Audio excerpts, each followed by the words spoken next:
Hello friends, Radhe Radhe everyone. दोस्तों, देवउठनी एकादशी पर तुलसी माता की आप कैसे सरल तरीके से आप पूजा कर सकते हैं, तो यहाँ पर मैं आपको बताने वाली हूँ।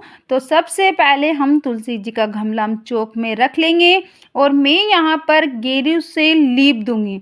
आप चाहें तो आप गाय के गोबर से आप लीप सकते हैं। चौक आप चाहें तो आप रंगोली बना सकते हैं या आटे से आप चौक पूर सकते हैं। उसके बाद अगर आप लड्डू गोपाल जी की सेवा करते हैं तो आप उनको भी आप विराजमान कर सकते हैं। देखिए, अब हमारे दूल्हे राजा शालिग्राम भगवान जी हैं, इन्हें हम यहाँ पर विराजमान कर देंगे। मैं बिठा दूंगी। अब मैं गणेश जी को विराजमान करूंगी। तो सुपारी पर कलावा लपेट कर हमने गणपति बनाए हैं। आप भी इस तरीके से गणेश जी आप बना सकते हैं या फिर आप मिट्टी के गणेश जी आप बना सकते हैं, या आपके पास कोई गणेश जी की प्रतिमा है तो आप वो भी आप रख सकते हैं।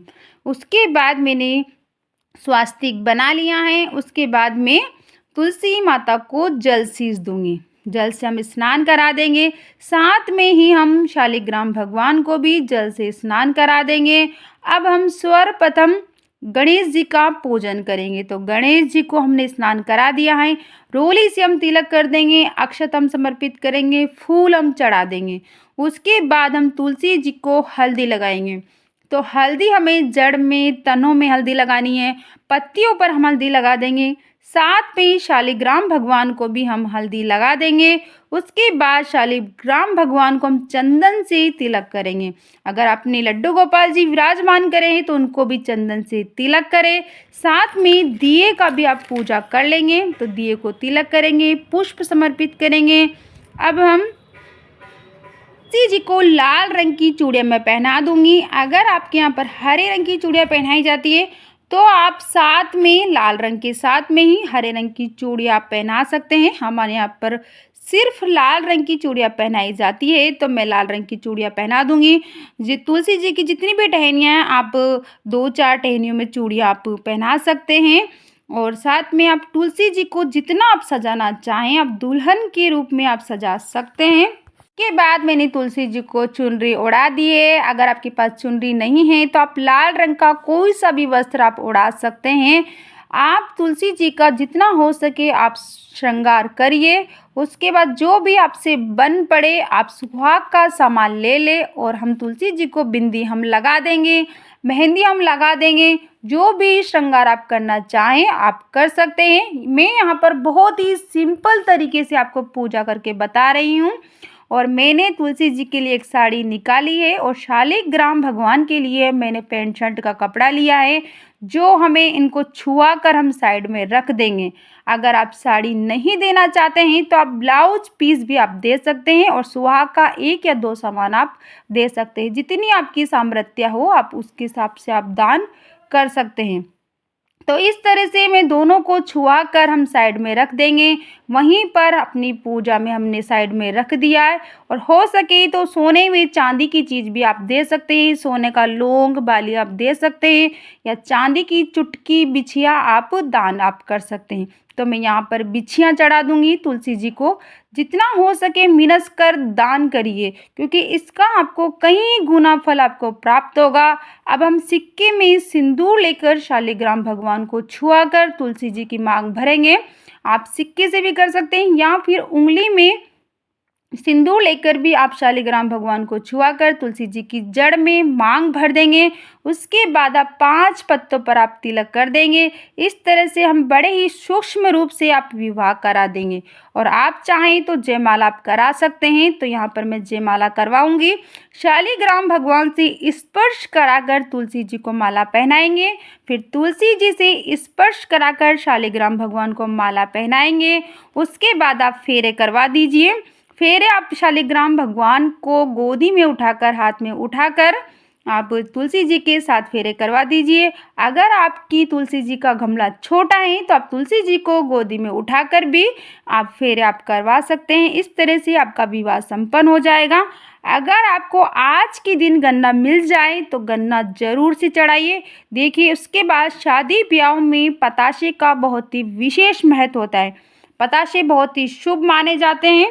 तो हम सबसे पहले पतासे का भोग लगाएँगे, उसके बाद आप कुछ भी फल आप ले सकते हैं।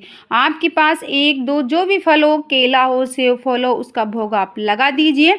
हमने भी यहाँ पर फल का भोग लगा दिया है। उसके बाद हम दक्षिणा ज़रूर रखेंगे, क्योंकि दक्षिणा पूजा में रही कमी की पूरी करता है, तो आप दक्षिणा ज़रूर से चढ़ाएँ। अब हम कलावा से दोनों का हम गठबंधन कर देंगे, शालिग्राम भगवान का और तुलसी जी का गठबंधन कर देंगे। तो इस तरीके से तुलसी की जड़ में कलावा बांध दीजिए और पास में शालिग्राम भगवान की आप वो एक कोना कलावे का आप रख दीजिए। तो इस तरीके से हमारा गठबंधन हो जाएगा। उसके बाद तुलसी जी की आप परिक्रमा ज़रूर से करिए। परिक्रमा आप 7, 11, 21 कितनी भी परिक्रमा आप कर सकते हैं, परिक्रमा करें और परिक्रमा करते समय भजन आप गाएँ, तुलसी विवाह के गीत आप गा सकते हैं।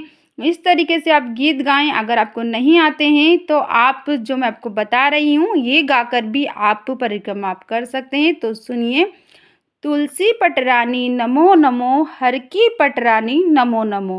तो ऐसे भी आप गाकर ये मंत्र बोलकर भी आप परिक्रमा कर सकते हैं, या फिर हे कृष्ण गोविंद हरे मुरारी, हे नाथ नारायण वासुदेवा, ये भी आप बोलकर इस तरीके से भी आप बोलकर गाकर आप परिक्रमा आप कर सकते हैं। उसके बाद हम बैठकर तुलसी माता की हम कथा सुनेंगे।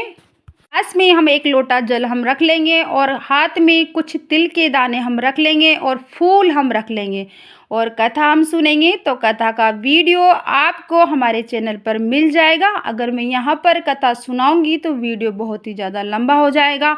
उसके बाद ये पुष्प आपने जो लिए हैं हाथ में वो हम तुलसी माता के चरणों में समर्पित कर देंगे और ये पूजा आपको शाम के समय करनी है, गोधूली बेला होती है उस समय आपको करनी है, या फिर आप सुबह-सुबह भी तुलसी विवाह कर सकते हैं। तो इस तरह से कथा सुनने के बाद हम दाने वहीं पर छोड़ देंगे। फिर तुलसी माता और शालिग्राम भगवान और गणेश जी की हम आरती करेंगे और आरती करने के बाद हम हाथ जोड़कर क्षमा याचना हम कर लेंगे।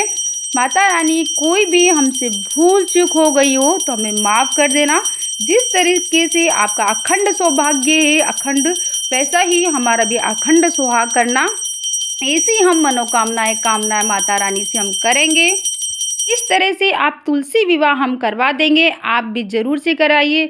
और उसी के बाद हम देखिए मैंने यहाँ पर बहुत ही सरल तरीके से आपको तुलसी विवाह करना बताया है और अब देखते हैं कि ये जो सारी सामग्री है इनका हमें क्या-क्या करना है।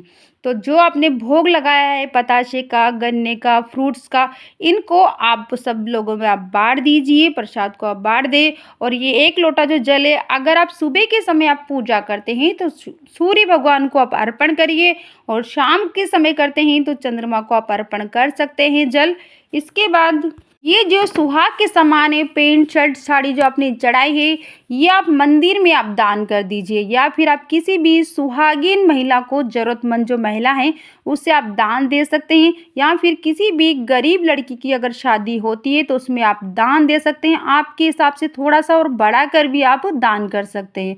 तो इस तरीके से आप सभी चीज़ों को आप बाँट देंगे। तो फ्रेंड्स आपको तुलसा विवाह की पूजा की बहुत ही सरल सी विधि मैंने आपको बताई है। कैसी लगी कमेंट करके ज़रूर बताइएगा और अच्छी लगी हो तो वीडियो को लाइक करना, शेयर करना और चैनल को सब्सक्राइब करना और कमेंट में जय तुलसी माता अवश्य लिखना।